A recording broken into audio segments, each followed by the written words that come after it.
우리 주신 하나님의 말씀은 구약 전도서 2장입니다.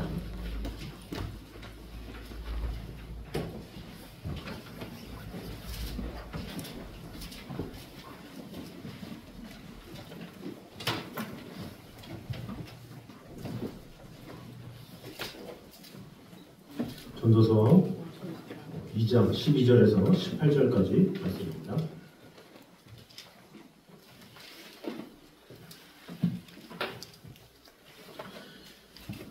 교독하도록 하겠습니다. 정탁했습니다. 내가 돌이켜 지혜와 망령됨과 어리석음을 보았나니 왕 뒤에 오는 자는 무슨 일을 행할까? 이미 행한 지 오래전에 이를 뿐이니라. 내가 보니 지혜가 어려운 지혜자는 그의 눈이 그의 머릿속에 있고 우매자는 어둠 속에 다니지만 그들 모두가 당하는 일이 모두 같으리라는 것을 나도 깨달아 알았도다. 내가 내 마음속으로 이르기를 우매자가 당한 것을 나도 당하니 내게 지혜가 있어 한들 내게 무슨 일이 있으리요 하였더라. 네가 내 마음속으로 이르기를 이것도 헛되도다 하였도다. 지혜자도 우매자와 함께 영원하도록 기억함을 얻지 못하나니 후일에는 모두 다 잊어버린 지 오래일 것이니라. 오호라, 지혜자의 죽음이 우매자의 죽음과 일반이로다.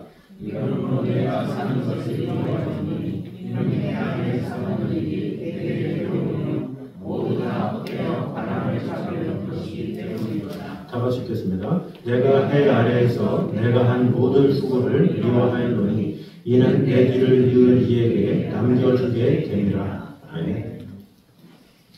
자, 오늘 본문은 육체적인 쾌락의 허무에 대해서 지적하고 있던 이제 2장 1절에서 11절에 이어서 만인의 보편적 또 필연적 죽음 앞에서 지혜와 수고의 허무에 대해서 이제 지적하고 있습니다. 그래서 오늘 읽었던 12절에서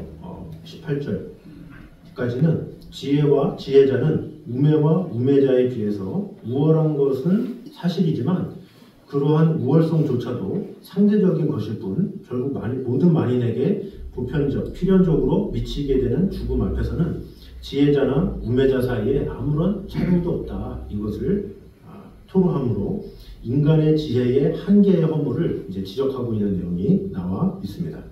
그래서 이 본문 말씀을 통해서 우리에게 주시는 교훈을 보도록 하겠습니다. 먼저 자력으로 자기 한계를 극복한다라는 것은 불가능 자체를 시도하는 것일 뿐임을 보여주고 있습니다. 우리 12절 말씀 다 같이 보도록 하겠습니다. 12절 말씀 같이 보겠습니다. 시작. 내가 돌이켜 지혜와 망령됨과 어리석음을 보았나니 왕 뒤에 오는 자는 무슨 일을 행할까? 이미 행한 지 오래전에 이를 뿐이니라. 아멘. 자, 18절에 또 이런 결론이죠. 같은 맥락이라고 볼 수가 있습니다. 같이 보겠습니다. 내가 해 아래에서 내가 한 모든 수고를 미워하였노니 이는 내 길을 이으리에게 남겨주게 됨이라. 아멘. 자, 해 아래에서 많은 노력과 수고와 기쁨과 즐거움을 위해서 사는데 이런 모든 것은 결국은 주위의 사람들이 또 있게 되는, 남겨주는, 또 그 사람은 또 그 뒤를 이어지고 이렇게 하는 것이기 때문에 지금 나의 하는 모든 것이 다 헛되다 이렇게 말하고 있죠. 자, 그런데 이 솔로몬이 세 가지를 주의 깊게 살펴봤는데 첫 번째가 뭡니까? 지혜죠. 지혜를 얻으려고 애를 썼지만 이런 것들도 이 살아있을 때 뿐이지 또 죽음 이후에는 아무런 소용이 없더라. 이것을 말하는 거죠. 여기서 말하는 지혜는 하나님 없는 지혜를 말하는 거예요. 그리고 망령됨에 대해서 이야기하는데 이 망령됨은 바로 이 솔로몬이 말하는 이 헛된 것들, 그런 것을 말하는 겁니다. 그러니까 쉽게 말해서 2절이라고 볼 수가 있습니다. 2절 말씀, 우리 전도서 2장 2절 말씀을 한번 보도록 하겠습니다. 시작. 내가 웃음에 관하여 말하여 이르기를 그것은 미친 것이라 하였고 실하게 대하여 이르기를 이것이 무슨 소용이 있는가 하였노라. 여기 보면 웃음에 관하여 이르기를, 말하여 이르기를 미친 것이다. 실하게 대하여 이르기를 이게 무슨 소용이 있노라 이렇게 말하죠. 그러니까 삶을 통해서 내가 좀 웃고 싶다, 기쁘게 살고 싶다 이렇게 그것을 쫓아다니긴 했지만 그것이 결국에는 남기는 것이 무엇이냐, 남는 것은 하나도 없다. 그 당시 때뿐이더라. 이렇게 말하는 거죠. 그것을 가지고 망령된 것이다 라고 말할 정도로 솔로몬에게는 헛된 것일 뿐이다. 내가 웃음을 위해서 이렇게 저렇게 살았는데, 즐거움을 위해서 이렇게 노력했는데 지나고 보니까 그것도 아무것도 아니더라. 이것을 말하는 거죠. 자, 세 번째로는 어리석음이죠. 여기서 말하는 어리석음이란 지혜와 상반되는 개념입니다. 그래서 솔로몬은 이 하나하나를 매우 진지하고 심각하게 살펴보았다라고 말하고 있는 것이죠. 그래서 어떤 어리석음에 대해서도 이 지혜와 어리석음은 좀 반대잖아요. 그러나 내가 지혜롭든 또 어리석든 어떤 웃음을 찾았든 슬픔에 대해서 어떤 일을 겪었든 어떠하든지 시간이 지나면 아무것도 남는 게 없더라. 참 허무하더라. 이런 것을 말하고 있는 것이죠. 근데 이것이 솔로몬이 결국에는 말하는 것이 무엇이냐? 인생 전체를 통해서 깨달은 결국에는 인생의 허무와 무상을 말하고 있는 것이죠. 그래서 자기 뒤에 오는 자, 결국에는 그가 뒤를 이가 그것을 넘겨받게 된다. 앞에서 하는 것들을 그대로, 그렇다고 그 뒤에 있는 사람이 그대로 합니까? 그렇지 않죠. 앞에 있는, 예를 들어서 나의 부모님이 그렇게 살아왔다고 물론 그 부모를 상당히 존경하고 뭐 애썼으면 우리 부모의 발자취를 해야지 라고 하는 사람도 있지만, 또 어떤 사람들은 부모는 이렇게 했지만 나는 이렇게 할 거야 라고 하는 사람도 있고, 이것이 또 시대가 지나면서 바뀔 수밖에 없어요. 그러니까 그 당시 때는 자기 시대에는 이것이 전부인 양 하지만 시간이 지나면 다 변할 수밖에 없고, 인생은 어떤 돌고 도는 원칙이기 때문에 이 세상이 그렇게 우리 뜻대로 우리 생각대로 되지가 않아요. 예를 들어서 어떤 한 나라의 통치자가 아무리 나라를 잘 다스리겠다, 이 백성을 행복하게 해주겠다 마음을 다잡는다 할지라도 자기 세대와 그 다음 세대까지는 통할 수도 있어요. 그러나 그 다음에도 쉽지 않은 것이 이 세상의 이치요 또 역사였다라는 거죠. 그래서 실례로 제가 한번 춘추 전국시대의 왕들 그리고 조선시대의 왕들 그때의 역사를 한번 정리를 해봤는데, 여기 보면 춘추시대에 왕이 7명이 있었습니다. 주평왕, 제황공, 진문공, 초장왕, 진무공 뭐 이렇게 해서 7명 있고, 그 다음에 전국시대에 9명이 있고, 근데 그걸 다 떠나서 이 사람 저 사람이 뭘 했냐 다 떠나서 평가를 보면 주평왕부터 월암 부천까지 해가지고 보면 중간, 선군, 성군, 중간, 선군, 중간, 인내형 선군 이렇게 나와요. 그러니까 중간 정도다. 그 다음에는 진짜 선한 왕이었다. 또 그 다음에 또 선한 왕인데 그것이 그 다음 못 가고 어중간한 왕이 돼요. 그 다음에 또 다음에 선군이 세워주고 그 다음에 중간이.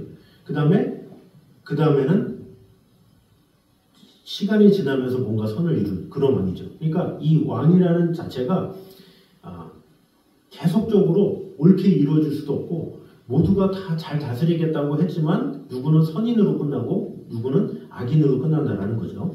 전국시대도 마찬가지고, 또 이러면 너무 먼 나라 이야기니까 조선시대 왕을 한번 봤습니다. 조선시대는 첫 번째부터 26째까지 왕이 있었어요. 태조 이성계부터 고종까지. 그런데 이들의 왕도 마찬가지예요.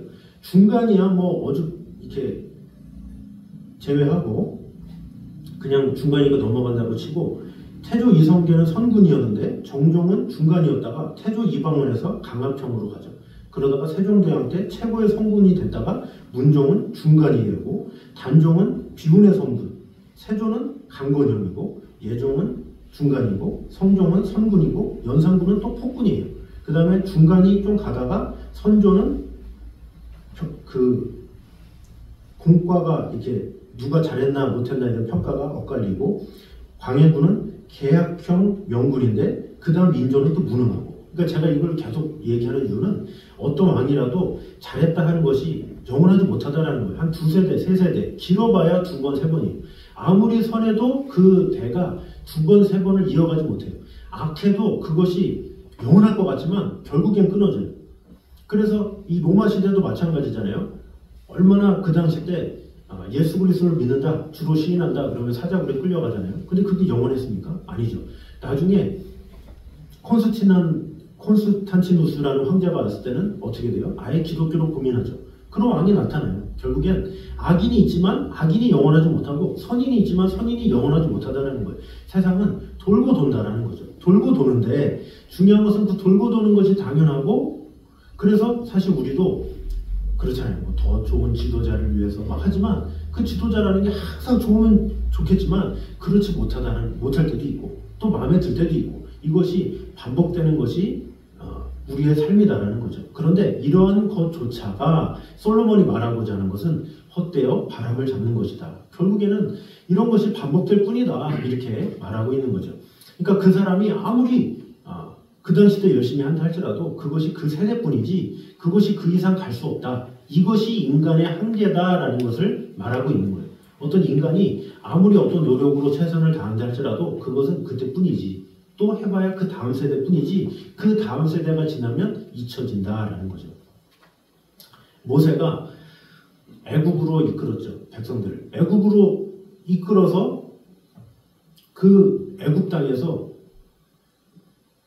얼마나 귀한 일들을 했습니까? 그런데 그 모세 전에 어떤 일이 일어났습니까? 요셉이 있었죠. 요셉이 애굽의 총리가 돼서 그 애굽 땅을 아주 복되게 아름답게 가꾸죠.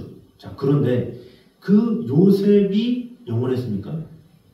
그 수명은 정해져 있어요. 그래서 그 요셉이 죽고 나서 성경에 뭐라고 기록됩니까? 출애굽기 1장에 요셉을 알지 못하는 왕이 나타나서 이렇게 나오죠. 바로 왕이. 자, 그러면 요셉의 시대가 영원할 줄 알았지만 요셉이 죽으니까 또 다른 세대가 시작하게 된 거예요. 그래서 갑자기 그 이스라엘 백성들이 요셉이 있을 때는 되게 풍족하게 오히려 큰 소리도 치면서 살 수 있었는데 갑자기 요셉을 알지 못하는 새 왕이 일어남으로 인해서 이스라엘 백성들 이거 마음에 안 드네 다 죽여. 2살 아래에 있는 아이들은 다 죽여라. 이제 새롭게 태어난 아이는 다 죽여라. 이렇게 말살 정책을 시작하죠. 그래서 요셉을 알지 못하는 그런 민족들 가운데 나중에 모세가 나는데 그 모세도 시간이 지난 다음에 결국에는 하게 된 거죠. 그것이 거의 400년이잖아요. 그러니까 그 기간 동안에 침묵의 기간, 아주 아픔의 기간, 슬픔의 기간들이 있었죠. 그러니까 우리가 보기에는 요셉의 기간이 계속적으로 이렇게 뭔가 이루어지면 좋을 것 같지만 그렇지 않다라는 거죠. 구약 성경도 어때요? 말라기서가 딱 끝나는 동시에 신구약 중간기가 있어요. 말라기와 마태복음의 중간. 그 기간이 400년, 500년 뭐 이 정도 기간인데 그 기간을 신구약 중간기다. 또 어떤 사람은 침묵기다. 이렇게 말하고 있어요. 그 하나님이 일 안 했습니까? 안 했죠. 하나님은 어제나 오늘이나 영원토록 동일하게 일하시는데 그러나 우리 인간적으로 볼 때는 구약이 말라기에서 끝나고 신약이 시작되면 그 중간은 없어졌네. 없어진 게 아니라 하나님이 일하세요. 그러나 그런 어떤 역사라는 게 끊어지기도 하고 다시 살아나서 생기가 돋기도 하고 또 언젠가 또 그렇기도 하고 그것이 반복된다는 거죠. 그런 반복되는 인생, 반복되는 삶, 이 솔로몬도 그것을 말하고 있는 것이죠. 그래서 인간은 언제나 영원함을 꿈꿔요. 그래서 이 세상에 많은 사람들이 사는 동안에도 영원히 살 것처럼 살잖아요. 영원히 살 것처럼 돈 벌고 영원히 살 것처럼 운동하고 영원히 살 것처럼 그렇게 행동을 하죠. 그러나 우리의 삶이 영원하지 못하죠. 그것이 인간의 한계다라는 거죠. 그래서 이 솔로몬이 말하고자 하는 게 뭐냐? 인간은 한계가 있다. 이것을 말하고 있는 거예요. 너희들이 아무리 노력한다고 너의 이름을 크게 알리겠다고? 아니야. 또 죽으면 또 다음 세대가 또 다른 세상을 살 거야. 또 그 다음 너의 후손이 너의 이름을 높인다고? 아니야. 또 높인다고 해도 그걸 몇 대 못 가. 그것이 인생이다라는 거죠. 그것을 지금 솔로몬이 말하고 있는 거예요. 그래서 인간은 예나 지금이나 항상 욕심으로 사는 존재가 인간이죠. 연금술사가 뭔지 알죠? 연금술사가 뭐예요? 좀 싸구려 쇠나 이런 금속 가지고 그것을 만들어서 금이나 은으로 만든다는 기술이죠. 근데 이 연금술이라는 기술은 19세기 초까지도 존재했대요. 근데 이것이 아주 오래전부터 존재했어요. 왜냐하면 사람이라는 게 일확천금은 얻고 싶은데 쉽게 얻고 싶고 이러다 보니까 뭔가 싸구려 금속 가지고 하면 되겠지 그거를 몇 세기 동안 했음에도 불구하고 얻지 못했다라는 거죠. 또 최근에도 중국에서 뭐 금을 만들었다 말을 하지만 금방 기사가 내려가잖아요. 근데 그게 뭡니까? 그만큼 인간은 할 수 없다라는 거죠. 인간의 힘으로는 뭔가 하나님의 수준에 뭔가 하나님께서 만드신 수준의 어떠한 절정에 이르려고 노력을 하지만 그것이 한계가 있을 수밖에 없다라는 것이 이 솔로몬의 결론이다라는 거죠. 독일의 철학자인 니체도 초인 사상이라고 했어요. 그래서 인간은 자기 한계를 극복할 수 있다. 이런 인간의 어떤 영혼성, 뭔가 불사조 같은 이런 새로운 인간을 추구했죠. 그러나 그것은 자신의 철학일 뿐이지 본인도 쉽게 금방 죽고 말았죠. 1844년에 태어나서 1900년대에 죽은 사람이에요. 그래서 결론은 뭐냐? 솔로몬이 말하는 것은 초인은 없다라는 거죠. 어떤 사람이 어떻게 살든 그 사람이 어떻게 살든 그 세대가 지나면 아무것도 남는 것이 없다. 이것을 말하고 있는 것이죠. 구원에 대해서도 마찬가지죠. 스스로 구원에 이르고자 애를 쓴다 할지라도 구원에 이를 수 없다. 이것이 인간의 결론입니다. 그럼에도 불구하고 지금의 수많은 종교들이 어때요? 자신들이 구원을 얻겠다고 돌을 닦기도 하고 뭔가 자신의 신들한테 얼려가지고 자신이 구원을 받는 것처럼 또 많은 사람들을 잘못된 길로 이끌고 하기도 하죠. 그래서 솔로몬이 얘기하고자 하는 것은 무엇이냐?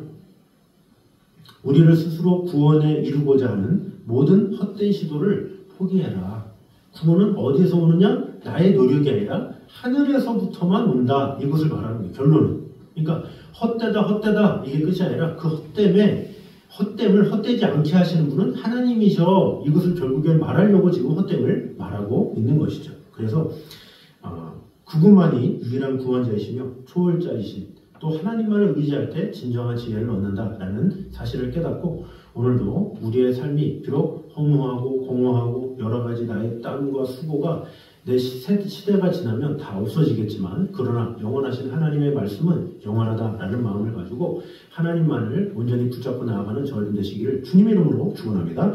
자, 두 번째는 세상에 속한 것을 자랑하는 것은 허탄하고 악한 것일 뿐임을 보여주고 있습니다. 우리 13절 말씀 같이 보도록 하겠습니다. 같이 읽겠습니다. 시작. 내가 보니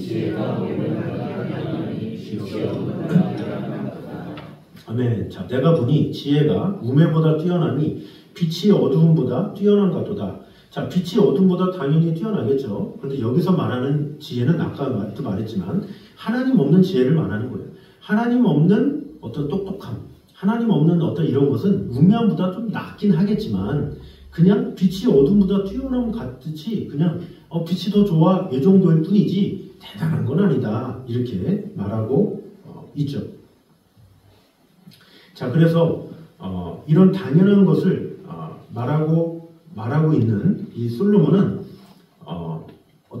무엇을 말하느냐? 지혜로워도 우매한 자나 마찬가지로 죽게 된다라는 거죠. 그러니까 아무리 지혜롭다 할지라도 그 사람은 시간이 지나면 죽게 될 수밖에 없기 때문에 의미가 없지 않느냐? 이런 거죠. 우매하다고? 근데 우매해도 어차피 시간이 지나면 죽는 거는 마찬가지네. 그럼 지혜로우나 우매자나 결국에 그게 그거야 라고 말을 하죠. 근데 이렇게 말하면서 결국에 말하고자 하는 것이 무엇이냐면 우리 인간은 근본적으로 자신의 만족을 위해서 사는 존재예요. 그래서 자신은 비교를 많이 하죠. 그래서 대부분의 많은 사람들은 어떤 심으로 살아가느냐? 비교의 심으로 살아가요. 내가 저 사람보다 좀 많이 가졌지. 내가 저 사람보다 좀 더 잘생겼지. 저 사람보다 키가 좀 더 크지. 뭔가 이런 장점들을 만들어서라도 해서 그것을 가지고 뭔가 그런 기쁨을 가지고 살아가는 게 인간이다라는 거죠. 그러니까 쉽게 말해서 예수님의 제자들이 그 12명의 제자들이 몇 명도 되지도 않고 그런데 누가 크냐라고 했잖아요. 그런 것처럼 오늘날의 인간들도 서로끼리 누가 크냐 하면서 싸우고 있다. 그러면서 평생을 보내는 것이 인간이다라는 것이죠. 그래서 그런 치열한 싸움 속에서 별것도 아닌데 저 다른 친구보다 피부가 안 좋다는 이유 하나만으로 열등감을 갖고 얼굴을 고치기 시작하고 자존감이 확 낮아져가지고 막 자신의 삶을 아예 포기까지 하고 이런 사람들도 있고 별것도 아니잖아요. 그런 어떤 외모적인 거 별것도 아닌데 그런 것을 목숨을 걸고 막 그것 때문에 그러고 또 어떤 사람은 뭐 내가 절친인 그 친구보다 내가 좀 더 뭐 피부가 좋다 뭐 머릿결이 좋다 뭐 별거 아닌데 그런 것 때문에 자존감이 확 높아져가지고 막 존경하고 이런 사람도 있고 그러니까 누가 보면 되게 웃기잖아요. 이런 것이 어른이 돼도 마찬가지예요. 나이가 들어도 내가 좀 더 건강한 것 같네. 내가 운동을 좀 더 많이 하는 것 같네. 내가 좀 더 많이 먹는 것 같네. 뭐 별것도 아닌 거 가지고 디테일하게 비교를 하면서 그런 우월감을 가지고 살아가는 것이 인간의 본능이다라는 거죠.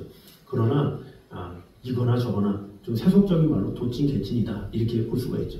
별것도 아니고 아무것도 아닌데 그런 것이 대단한 것이냐 자부심을 갖고 살아가고 물론 자부심을 갖고 사람이 긍정적이면 좋죠. 그러나 그것이 더 넘어서면 너무 교만하게 되고 사람을 판단하게 되고 사람을 무시하게 되고 그러면 오히려 그것이 악영향이 될 수도 있다라는 거죠. 그래서 세상에 어떤 장수나 권력가도 지금까지 이 호흡하면서 욕심을 다 가지죠. 왜? 다른 나라보다 더 강성해지기 원하니까. 그래서 징기스칸이나 뭐 알렉산더 대왕이나 이런 왕들도 그런 거예요. 내 옆 나라보다 더 커야 되는데 그 싸움을 그렇게 싸우는 거죠. 알래스카가 있었죠. 러시아 땅이었는데 그 알래스카가 그 캐나다 옆에 붙어 있잖아요. 근데 그 캐나다 밑에 약간 이렇게 줄이 이렇게 거져 있어요. 그 땅이 이렇게 얇게, 물론 뭐 실제 땅으로 보면 좀 꽤 넓겠죠. 그러나 그 땅 가지고 이것을 캐나다 거냐 미국 거냐 그것을 몇백 년을 싸워요. 그것 때문에 이 땅이냐 내 땅이냐 이러냐 저러냐. 그래서 자원이다 뭐다 해서 법정이 막 해가지고 결국에는 막 해가지고 이 캐나다가 영국에 속했던 땅이기 때문에 영국이 미국 손 들어줘가지고 결국 이 땅이 미국 거가 됐더라 막 이런 게 있어요. 근데 그런 거 보면 우리가 보면 우습잖아요. 사실 그 당시 때 알래스카면 별로 쓸데가 없는 땅이었는데 근데 그 땅을 가지고 서로 네 거네 내 거네 막 그렇게 하면서 시간이 지나면서 싸우는 그런 것이 인간의 모습이고 실상이다라는 거죠. 자, 그래서 이처럼 역사는 어떠한 지혜나 우매도 용맹이나 연약함도 다 허무할 뿐이다 이렇게 볼 수가 있죠. 아무리 대단했다 그래도 다 제자리로 돌아오잖아요. 징기스칸이 그렇게 많은 날을 했더라도 그가 죽은 다음에 다시 제자리로 돌아왔잖아요. 알렉산더가 그렇게 헬라 땅으로 다 했더라도 시간이 지나니까 다 역사는 다시 제자리로 돌아오고 말았다라는 거죠. 아무리 그 사람이 욕심에 따라 산다 할지라도 또 그 사람이 또 죽고 나면 그 사람의 욕심도 같이 다 사라지고 만다라는 것이죠. 그래서 야고보서 4장 14절 16절에 이렇게 말씀합니다. 내일 일을 너희가 알지 못하는도다. 너희 생명이 무엇이뇨? 너희는 잠깐 보이다가 없어지는 안개니라. 이제 너희가 헛하는 자랑을 자랑하니 이러한 자랑은 다 악한 것이다. 이렇게 말씀하고 있죠.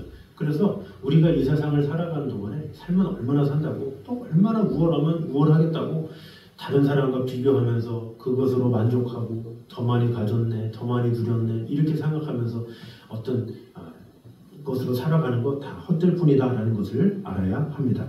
우리는 비교하고 자랑하기보다 하나님 앞에 설 때 내가 어떻게 설 자인지를 생각하는 것 그것이 지혜로운 사람이겠죠. 왜? 그것이 영원한 것이기 때문에 하나님 앞에 서는 날이 영원해요. 그런데 사람들은 하나님 앞에 서지 않는 지금 하나님께서 우리에게 부어주신 그 날 하루하루 이것에만 너무 목숨을 걸고 살아. 여기에서 그 몇 명 가지고 서로 경쟁하고 서로 치고받고 싸우고 서로 잘났다고 싸우고 그렇게 살지 말고 하나님 앞에 우리가 어떻게 설지를 생각하면서 살아가라라는 것입니다. 그래서 우리 모두가 하나님 앞에 다 설 수 있는 자임을 꼭 기억함으로 이 세상을 살아가면서 어쩌하든지 이 세상에서 내가 좀 더 우월하겠다. 조금 더 내가 뭐 누리겠다. 내가 좀 더 잘나겠다. 이런 욕심 다 내려버리고 이런 모든 것은 다 헛될 뿐임을 꼭 기억하고 오직 하나님 앞에 서는 그날을 위해서 살아가는 저는 되시기를 주님의 이름으로 축원합니다. 자, 마지막 세 번째로 죽음의 문제를 분명히 인식할 때에만이 인생인으로서 지혜로울 수 있다라는 것이죠. 우리 14절에서 16절을 이제 보면 한번 읽어보도록 하겠습니다. 14절에서 16절 시작. 지혜자는 그의 눈이 그의 머릿속에 있고 우매자는 어둠 속에 다니지만 그들 모두가 당하는 일이 모두 같으리라는 것을 나도 깨달아 알았도다.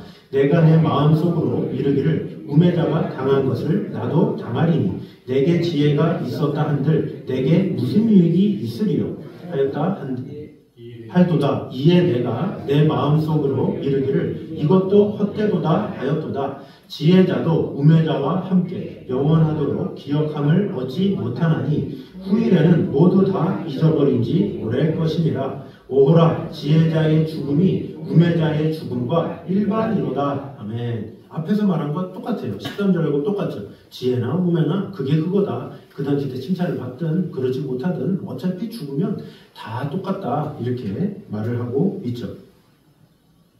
그래서 지혜롭든지 우매하든지 인생은 딱 죽고 나면 다 똑같다라는 거죠. 사실 우리가 뭐 실질적으로 어떤 연예인이 죽었다 그러면 기사에도 막 나오잖아요. 그래서 그 후배들이 가서 뭐 장례식에서 뭐 많이 하기도 하고, 예를 들어서 뭐 전유성 씨가 얼마 전에 소천했다고 뭐 후배 코미디언들이 뭐 모여가지고 KBS 거기서 장례를 치르고. 그런데 사실 전유성 씨가 이미 소천했기 때문에 아무리 그 개그맨들이 많이 울고 뭐 성님을 위해서 이야기한들 전유성 씨는 들 수가 없어요. 이미 고인이 됐기 때문에 어쩔 수 없다라는 거죠.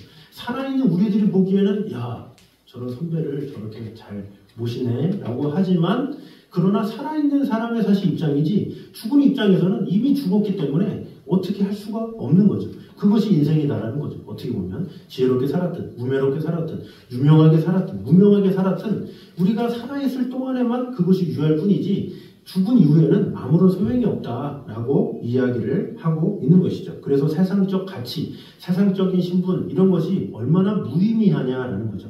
살아있는 사람만이 뭔가 기리기는 하지만 죽은 사람은 이미 죽었기 때문에 오히려 하늘 쪽으로 더 방향이 가야지 이 세상 사는 사람에게 손을 뻗칠 수가 없죠. 우리 인간의 한계이기 때문에. 죽으면 우리의 영혼은 하늘로 올라가잖아요. 그래서 예수님을 알면 천국에서 영원히 거하지만 예수님을 모르면 영원한 지옥불에 가는 거죠. 그 갈림길이지 우리가 죽은 후에 하늘에서 바라볼 수가 있습니까? 야, 내가 그래도 잘 살았나 보네. 내 후배들이 저기서 나를 위해서 이렇게 울어주네. 야, 누가 나를 위해서 축사도 해주고 나를 위해서 뭐도 해주고 그러면서 뭐 허허허 하면서 웃고 있겠습니까? 인간의 상상일 뿐이지 그런 일은 있을 수 없다는 거죠. 물론 그렇다고 해서 세상을 엉망으로 살자. 어차피 그게 그건데 뭐 왕이 됐든 뭐가 됐든 대통령이 됐든 어떻게 살든 다 똑같은데 죽으면 단데 뭐 이렇게 사냐, 이것을 말하는 것이 아니라 이 솔로몬이 말하고자 하는 것은 무엇이 되느냐, 어떻게 되느냐, 이런 것보다 더 중요한 것은 얼마나 우리가 죽음을 인식하며 살아가느냐, 이것이 중요하다는 것을 말하고 있는 거예요. 그래서 이 세상에서 최선을 다해야죠. 당연히 존경을 받아야죠. 열심을 다해서 마음을 다해야죠. 그러나 진정으로 지혜로운 사람은 죽음을 인식하면서 그렇게 사는 거지, 어리석은 사람은 언제 죽을지 생각도 못한 채 그저 이 세상이 전부인 양 자기 욕심을 따라 사는 것에 대해서 책망하고 있다, 이렇게 볼 수가 있습니다. 그래서 누가복음 12장에 보면 그 어리석은 부자가 나오죠. 그 어리석은 부자가 곡식단을 가득, 이 쌀을 가득 채운 다음에 야, 많이 모았다, 이 정도면 부자다, 이렇게 했다고 그러잖아요. 그때 하나님께서 야, 오늘 밤 네 영혼을 내가 찾으면 너는 어떻게 되겠느냐 말을 하고 있죠. 이 부자가 그 곡식을 모은 게 잘못된 게 아니에요. 이 부자의 잘못은 뭐냐, 하나님을 인식하지 않은 게 잘못인 거예요. 자신이 죽을 수밖에 없는 존재라는 것을 인식하지 않은 게 문제죠. 부자가 돈을 모은 게 뭐가 문제겠습니까? 돈이 많다고 그게 죄겠습니까? 그것이 문제가 아니라 내가 어떤 삶을 산들 하나님을 기억하지 않으면, 죽음을 생각하지 않으면 결국에는 소용이 없다라는 것이죠. 그래서 하나님의 설 것은 전혀 생각하지 않고 이 땅에서의 삶만 추구하는 삶, 이런 것은 결국 끝나면 아무런 것이 남는 것이 없기 때문에 솔로몬이 말하고자 하는 것은 너희가 열심히 산다고? 그래, 열심히 살아. 근데 지금 이 세상에는 남는 거 없어. 결국 하나님 앞에 너희가 설 건데 하나님 앞에 설 때 어떻게 할지를 생각하면서 살아, 이렇게 말을 하고 있죠. 그래서 우리는 이분법적으로 세상은 아무것도 아니네, 그냥 막 살아도 되네, 하나님 앞에서만 살아도 되네, 이것이 아니라 정말로 하나님 앞에 살려는 사람들은 또 세상에서도 어떻게 돼요?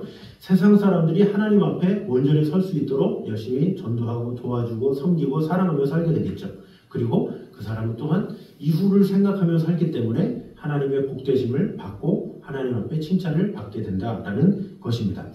그래서 우리 모두가 죽음을 대비하는 마음으로 최선을 다해서 살되 하나님께서 부르시면 언제든지 후회를 남기지 않고 아멘 하는 마음으로 달려갈 수 있도록 살아가는, 그래서 우리의 삶이 이 세상에서도 후회하지 않으면서도 더불어서 하나님 보시기에도 부족함이 없도록 마음을 다해 정성을 다해 살아가는 저와 여러분 되시기를 주님의 이름으로 축원합니다. 기도하겠습니다. 사랑의 주님 감사합니다. 우리와 늘 언제나 함께 하신 주님, 여호와여, 나의 종말과 연한의 어떠함을 알게 하사 나로 나의 연약함을 알게 하옵소서라고 말하고 있습니다. 아버지 하나님, 우리의 연약함을 인정하고 우리가 죽을 수밖에 없는 존재임을 늘 인식하며 살아갈 수 있도록 주님 언제나 함께하여 주시옵소서. 늘 겸손하게 죽음을 준비하며 또 하나님 앞에 설날을 기대하면서 살아가는 성도들 되게 하여 주시옵소서. 우리가 이 세상에서 행복을 위해서 또 기쁨을 위해서 살아가긴 하지만 이러한 삶을 결국에는 우리가 죽음 이후에는 아무것도 남는 것이 없다라고 하고 있습니다. 아버지 하나님, 우리가 살아가는 매 순간마다 하나님을 인식하며 그날에 주님 앞에 설 것을 기대하며 아버지 하나님의 나라를 사모하며 살아가게 도와주시옵소서. 또한 그런 영적인 마음을 가질 때 지금 이 세상에서도 열심히 최선을 다해서 하나님께서 맡기신 사명을 잘 감당할 수 있음을 꼭 기억함으로 말미암아 하나님께서 주신 사명 끝까지 믿음으로 잘 감당하되 나의 욕심을 위한 하루하루가 아니라 하나님의 영광을 위한 하루하루, 나의 욕심을 위한 지혜가 아니라 하나님의 영광을 위한 지혜를 얻는 그런 성도들이 되게 하여 주시옵소서. 이제는 우리 주 예수 그리스도의 은혜와 아버지 하나님의 무한하신 사랑과 성령님의 교통하심이 늘 우리와 함께 계시는 하나님의 나라와 영광을 위해서 살기 원하는 이 자리에 있는 모든 성도들 위해 이제부터 여기까지 함께 있기를 간절히 축원하옵나이다. 아멘.